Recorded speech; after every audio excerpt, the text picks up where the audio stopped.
메시지 성경 빠른 통독. 오늘 말씀은 에스겔서 38장에서 40장까지입니다. 38장. 곡을 통해 나의 거룩을 나타내리라. 하나님의 메시지가 내게 임했다. 사람의 아들아, 마곡 땅에서 온 메색과 두발의 우두머리 곡과 맞서라. 그를 대적하여 예언을 전하여라. 주 하나님께서 말씀하신다. 고가 경고한다. 메색과 두발의 우두머리인 너를 내가 대적한다. 내가 너를 돌려 세우고 내 턱에 갈고리를 꿰어 너와 내 모든 군대와 내 말과 군장, 큰 방패 작은 방패 칼을 갖춘 기병들과 완전히 무장한 전사들을 모조리 끌어내올 것이다. 페르시아와 구스와 붓이 무기를 들고 너와 함께 진군할 것이며 고멜과 그 군대와 북방에서 온 벳도갈마와 그의 군대도 동참할 것이다. 많은 민족들이 너와 함께하리라. 너는 불려나온 모든 무리와 함께 전투태세를 갖추어라. 만반의 준비를 갖추고 명령을 기다려라. 오랜 시간 후에 내게 명령이 떨어질 것이다. 먼 미래에 너는 전쟁의 참화를 딛고 일어선 나라에 이르게 될 것이다. 여러 민족의 땅에서 모여든 사람들이 거기 오랫동안 폐허로 남아있던 이스라엘의 산들에 모여 살고 있을 것이다. 여러 나라에 흩어져 살다 돌아온 그들이 거기서 안전하고 평안히 살고 있을 것이다. 너와 모든 군대는 폭풍처럼 일어나서 구름대처럼 그 땅에 몰려들어 그곳을 뒤덮을 것이다. 주 하나님의 메시지다. 그날이 오면 너는 이런저런 궁리를 하다가 흉악한 계략을 꾸밀 것이다. 너는 말할 것이다. 저 무방비 상태의 나라에 쳐들어가자. 성벽도 세우지 않고 문도 잠그지 않은 채 태평하게 살아가는 저들을 덮쳐서 물건을 약탈하자. 포로로 잡혀갔다가 돌아온 저들, 잿더미에서 일어선 저 나라에 쳐들어가서 세상의 중심부에 자리를 잡고 나날이 번창하는 저들의 경제를 다 털어오자. 돈벌이의 혈안인 무역상 스바와 드단과 다시스가 내게 말할 것이다. 약탈할 새 땅을 찾았군. 손쉽게 부자가 되려고 군대를 데려왔군. 그러므로 사람의 아들아, 예언을 선포하여라. 고객에 전하여라. 주 하나님의 메시지다. 내 백성 이스라엘이 견고하게 세워지면 내가 그때 오겠느냐. 폭도 군단을 이끌고 먼 북방에서 내려오겠느냐. 질주하는 말을 타고 밀물처럼 땅을 뒤덮고 구름대처럼 나라를 뒤덮으며 내 백성 이스라엘에게 쳐들어오겠느냐. 때가 이르면 내가 너를 풀어 내 땅을 치게 할 것이다. 이는 문민족이 보는 앞에서 내가 너 곡을 통해 나의 거룩을 만방에 나타내고 그들이 나를 알아보게 하려는 것이다. 주 하나님의 메시지다. 여러 해 전에 내가 나의 종 이스라엘의 예언자들을 통해 말한 것이 바로 너를 두고 한 말이 아니냐. 여러 해에 걸쳐 그들은 장차 내가 너를 불러 이스라엘을 칠 것이라고 예언했다. 고가 날이 이르면 내가 이스라엘 땅을 칠 것이다. 주 하나님의 보고다.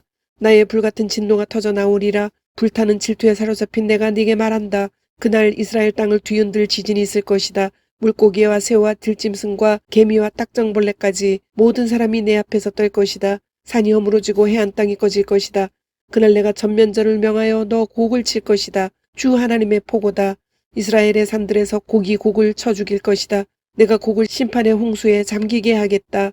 전염병과 대학살이 일어나고 폭우와 우박과 용암이 너와 네 폭도 군대와 사람들에게 쏟아질 것이다. 내가 나의 위엄과 거룩을 내게 보일 것이다. 내가 온 세상에 나를 알릴 것이다. 그제야 너는 내가 하나님인 줄 알게 될 것이다. 39장. 침략자 곡의 멸망. 사람의 아들아, 곡을 대적하여 예언을 선포하여라. 주 하나님의 메시지다. 메색과 두발의 우두머리 고가 내가 너를 대적한다. 내가 너를 돌려 세우고 이끌어내겠다. 너를 먼 북방에서 이스라엘의 산지로 끌고 내려오겠다. 그런 다음 내가 네 왼손에 활을 쳐 떨어뜨리고 내 오른손에 화살을 쳐 떨어뜨릴 것이다. 이스라엘의 산지에서 너와 네 모든 군단과 너와 함께한 모든 자들이 죽임당할 것이다. 내가 너를 시체 뜯어먹는 새와 짐승들에게 먹이로 던져줄 것이다. 너는 넓은 들판에서 살해될 것이다. 내가 말했다. 주 하나님의 보고다. 내가 마곡과 안전하게만 보이는 먼 섬들에게도 불을 놓을 것이다. 그제야 그들은 내가 하나님인 줄 알게 될 것이다. 내가 내 백성 이스라엘 가운데 내 거룩한 이름을 드러낼 것이다. 내가 다시는 내 거룩한 이름이 진창에 처박히게 놔두지 않을 것이다. 그제야 문민족은 나 하나님이 이스라엘의 거룩한 이인 줄 알게 될 것이다. 그렇게 될 것이다. 그렇다. 그렇게 될 것이다.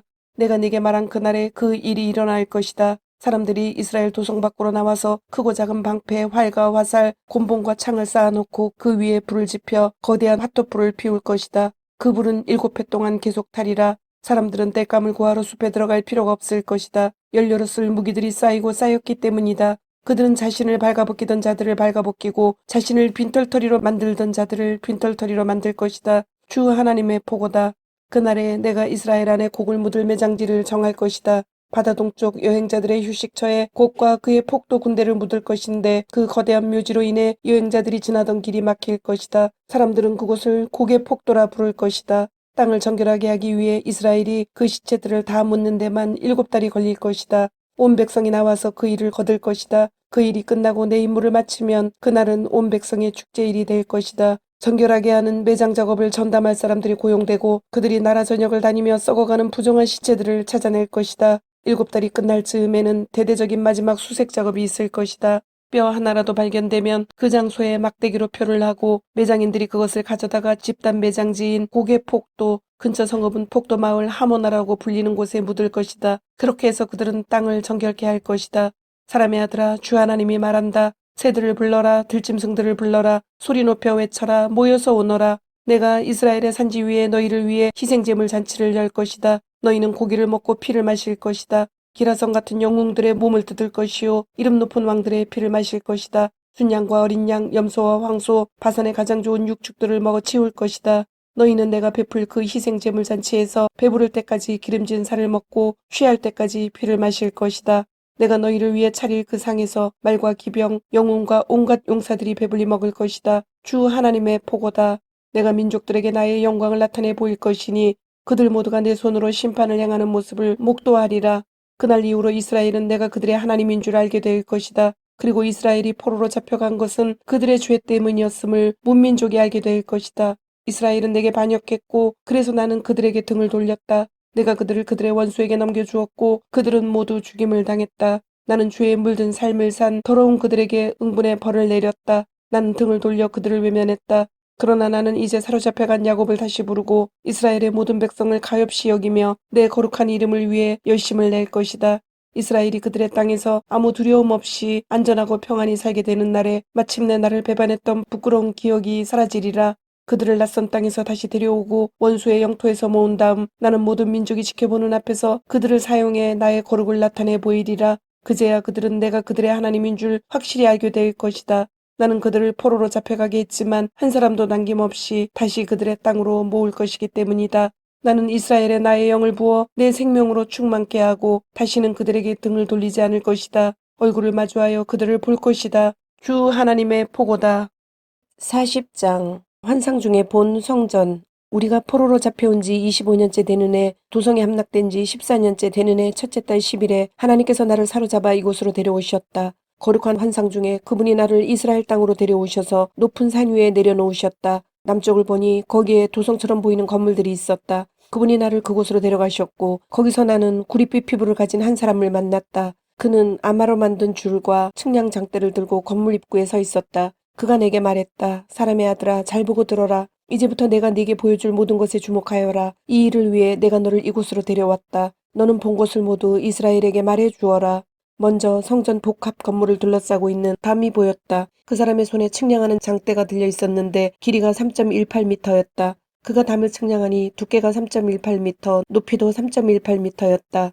그가 동쪽으로 난 문으로 들어가 7계단을 밟고 위로 올라가서 바깥쪽 문간의 깊이를 재니 3.18m였다. 문간 회랑 옆으로 문간방들이 있었는데 가로와 세로가 각각 3.18m인 정사각형의 방이었고 2.25m 두께의 벽으로 분리되어 있었다. 그 안쪽 문간은 성전 뜰로 들어가는 현관으로 이어졌는데 깊이가 3.18m였다. 또 그가 문의 안쪽 현관을 재니 깊이가 3.6m이고 측면 기둥들의 두께는 0.9m였다. 그 현관은 성전 뜰 쪽으로 나 있었다. 이 동문 안쪽에는 각 면마다 3개씩 문간방이 있었다. 방의 크기는 모두 같았고 동일한 모양의 크기의 벽들로 분리되어 있었다. 그가 문 바깥쪽 입구를 재니 너비가 4.5m, 깊이는 5.85m였다. 각 문간방 옆에는 45cm 높이의 낮은 벽이 있었다. 그 문간방들은 가로와 세로가 각각 3.18m로 정삼각형 모양이었다. 또 그가 한쪽 끝 문간방 지붕 모서리에서 다른 쪽 끝 문간방 지붕 모서리까지 재니 그 사이의 거리가 11.25m였다. 또 그가 문의 안쪽 벽들을 재니 뜰로 이어지는 현관까지 거리가 27m였다. 그 문의 입구에서 현관 끝까지의 거리는 22.5m였다. 또 문 안쪽 문간방들과 그 사이의 벽에는 사방으로 돌아가며 좁은 창들이 나 있었다. 현관도 마찬가지였다. 창들은 모두 안쪽으로 나 있었다. 문간방 사이의 벽규둥들은 종려나무로 장식되어 있었다.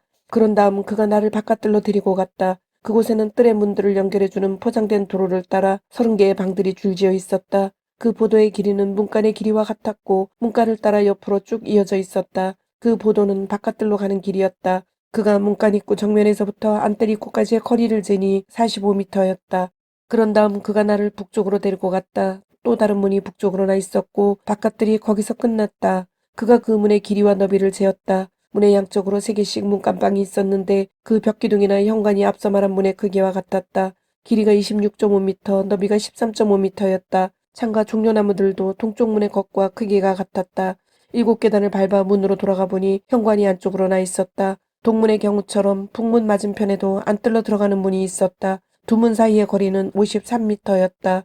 그런 다음 그가 나를 남쪽의 남문으로 데리고 갔다. 그가 그 문의 벽기둥과 현관을 재니 크기가 다른 문들과 같았다. 창이 달린 현관도 앞에서 본 다른 문들과 크기가 같았다.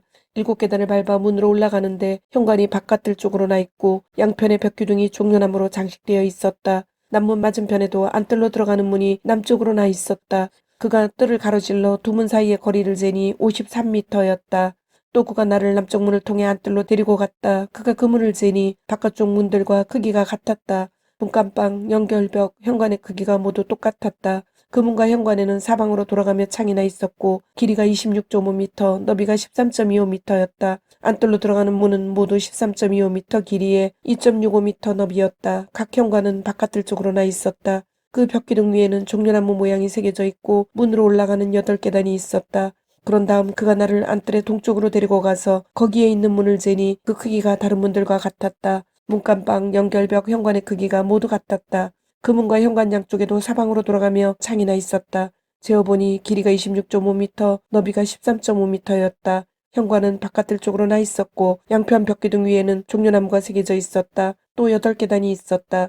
또 그가 나를 북쪽에서 난 문으로 데리고 가서 그 크기를 재니 마찬가지로 다른 문들과 같은 치수였다. 문간방과 연결벽과 창문 달린 현관이 있었고 길이가 26.5m, 너비가 13.25m였다. 현관은 바깥들 쪽으로 나 있었고 양편 벽기둥 위에는 종려나무가 새겨져 있었다. 마찬가지로 올라가는 8계단이 있었다.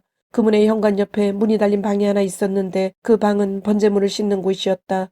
방 양쪽에 상이 2개씩 놓여 있었고 그 위에서 번제, 속죄제, 속건제에 쓸 짐승을 잡았다. 현관의 바깥쪽에도 양벽 쪽으로 상이 2개씩 놓여 있었다. 이렇게 안쪽에 4개, 바깥쪽에 4개, 모두 8개의 상이 있었고 거기서 제물로 바칠 짐승을 잡았다.